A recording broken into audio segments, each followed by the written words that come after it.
ശക്തമായ ആക്രമണമാണ് നമ്മൾ നടത്തിയതെന്നും ജെയ്ഷെ മുഹമ്മദിന്റെയും ലഷ്കർ ഇ തോയ്ബയുടെയും ഒക്കെ താവളങ്ങളിൽ കൃത്യമായ ആക്രമണം നടത്തി നമ്മൾ അവിടെയുള്ള 70-80ഓളം ഭീകരവാദികളെ ഇല്ലാതാക്കി എന്നുള്ള വാർത്തകളാണ്.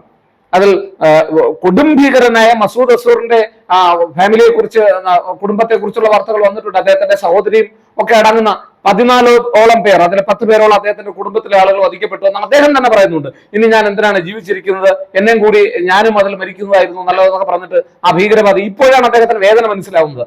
ഇന്ത്യയിലെ സിവിലിയന്മാരുടെ രക്തം ചിന്തിയപ്പോൾ മനസ്സിലാവാത്ത വേദന ഇപ്പോൾ ഭീകരവാദിക്ക് തന്റെ കുടുംബത്തിലുണ്ടായപ്പോൾ മനസ്സിലായതായി റിപ്പോർട്ടുകൾ വന്നു. അതിൽ ഒരർത്ഥത്തിൽ പറഞ്ഞാൽ ഇന്ത്യ അഭിമാനിക്കുന്നു. കാരണം ഇന്ത്യയിലെ ജനങ്ങൾക്ക്, സാധാരണ നിരപരാധികളെ കൊന്നൊടുക്കിയതിന് ഇന്ത്യ ഗവൺമെന്റ് കാത്തിരുന്ന് നൽകിയ ഒരു മറുപടി പാകിസ്ഥാനെ സംബന്ധിച്ചിടത്തോളം ഏറെ വിഷമിപ്പിക്കുന്നതാണ്.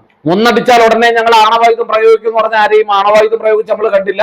മാത്രമല്ല ഇനി ആക്രമിച്ച ആണവായുധം പ്രയോഗിക്കും എന്ന് പറയും, അതും എനിക്ക് തോന്നുന്നില്ല. അങ്ങനെയൊന്നും എടുത്ത് പ്രയോഗിക്കാൻ പറ്റുന്ന ഒരു ആയുധമല്ല ഈ ആണവായുധം എന്ന് പറയുന്നത്. മാത്രമല്ല അങ്ങനെ ഏതെങ്കിലും ഒരു ആണവായുധം പാകിസ്ഥാൻ അടുത്ത് പ്രയോഗിച്ചാൽ പിന്നീട് പാകിസ്ഥാൻ തന്നെ എന്ന് പറയുന്ന രാജ്യം തന്നെ ഈ ഭൂമുഖത്ത് കാണില്ല എന്ന് നമുക്കറിയാം. അജിത് ഡോവൽ എന്ന ഇന്ത്യയുടെ ദേശീയ സെക്യൂരിറ്റി ഉപദേഷ്ടാവ് പലപ്പോഴും പറഞ്ഞിട്ടുള്ള ഒരു കാര്യമുണ്ട്.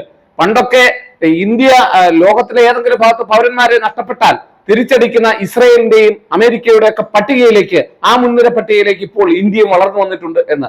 ഇന്ത്യ ആക്രമിച്ചിട്ടുള്ള പല തീവ്രവാദികളും അജ്ഞാതരാൽ കൊല്ലപ്പെടുന്ന കാഴ്ച നമ്മളിപ്പോൾ മാധ്യമങ്ങളിൽ കണ്ടുകൊണ്ടിരിക്കുകയാണ്. അപ്പൊ അത് ഒരർത്ഥത്തിൽ പറഞ്ഞാൽ ഇന്ത്യ ഇതൊക്കെ കണ്ട് ഊറിച്ചിരിക്കുകയാണ് എന്നുള്ളതാണ് യാഥാർത്ഥ്യം. പാകിസ്ഥാൻ ആകെ ഭയചകിതരാണ്. ഇന്ത്യക്ക് മറുപടി കൊടുക്കും എന്ന് പറഞ്ഞ പാകിസ്ഥാൻ എവിടെയാണ് മറുപടി കൊടുത്തത് എന്നുള്ളത് നമ്മൾ നോക്കുക. അതിർത്തിയിലെ സാധാരണ ജനങ്ങളുടെ ഇടയിലേക്ക് കയറി ചെന്ന് ഇന്ത്യൻ സൈന്യത്തെ നേരിടാൻ കെൽപ്പില്ലാത്ത പാകിസ്ഥാൻ സൈന്യം അതിർത്തിയിലെ സാധാരണ ജനങ്ങളുടെ നെഞ്ചിൽ നിറയൊഴിച്ചുകൊണ്ടാണ് തങ്ങളുടെ അരിശം തീർക്കുന്നത്. നമ്മുടെ ഗ്രാമീണരായ 15ഓളം ആളുകളെ കഴിഞ്ഞ ദിവസം വകവരുത്തിയതായിട്ടുള്ള റിപ്പോർട്ടുകളുണ്ട്. അതിശക്തമായ ഷെല്ലിംഗ് ആയിരുന്നു പാകിസ്ഥാന്റെ മറുപടി എന്ന് പറയുന്നത്. പൂഞ്ച് തുടങ്ങിയ ഉൾപ്പെടെയുള്ള പ്രദേശങ്ങളിൽ ശക്തമായ ഷെല്ലിംഗ് ആണ് പാകിസ്ഥാൻ നടത്തിയത്. ഇപ്പോൾ പാകിസ്ഥാൻ സർക്കാരിനെതിരെ അവിടെ തന്നെ ആഭ്യന്തര കലാപം രൂക്ഷമായി കൊണ്ടിരിക്കുന്ന ഒരു സാഹചര്യമാണ് ഉള്ളത് എന്ന് നമുക്ക് മനസ്സിലാക്കണം. പാകിസ്ഥാനിലെ ഡീപ് സ്റ്റേറ്റ് എന്ന് പറയുന്നത് എപ്പോഴും സൈന്യങ്ങളും അതുപോലെ തന്നെ ഇസ്ലാമിക ഫണ്ടമെന്റലിസവും ഒക്കെ കൂടി കലർന്ന ഒരു വല്ലാത്ത ഭീകരമായിട്ടുള്ള അവസ്ഥയിലാണ് പ്രവർത്തിക്കുന്നത്. അതിനെ തച്ചു തകർക്കുക എന്നുള്ളതാണ് ഇന്ത്യ കാക്ഷിക്കുന്നത്.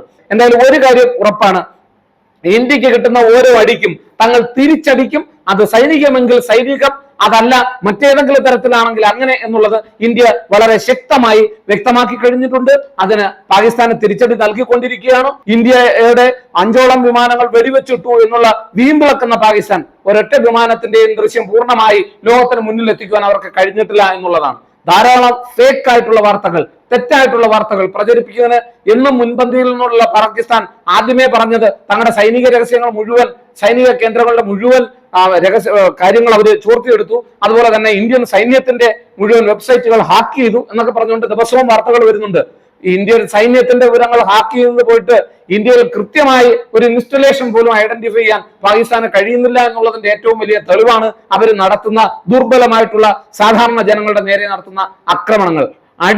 അടി തിരിച്ചടി നൽകുവാനാണെങ്കിൽ, ഇന്ത്യൻ സൈന്യത്തിന് മറുപടി നൽകുവാനാണെങ്കിൽ ധൈര്യമായി ഇന്ത്യൻ സൈന്യത്തെ നേരിടാൻ വരുന്നതിന് പകരം സാധാരണ ജനങ്ങളെ നിറയൊഴിക്കുന്ന പാകിസ്ഥാന്റെ ഈ തരത്തിലുള്ള ഏറ്റവും നീചമായ പ്രവൃത്തിയെ തീർച്ചയായും ഓപ്പറേഷൻ സിന്ദൂറിൽ എന്ന പോലെ മറ്റൊരു മറുപടി നൽകിക്കൊണ്ട് തീർച്ചയായും പാകിസ്ഥാനെ കൂടുതൽ പ്രതിരോധത്തിലാക്കും നമ്മളെന്നുള്ള കാര്യത്തിൽ യാതൊരു സംശയവും വേണ്ട.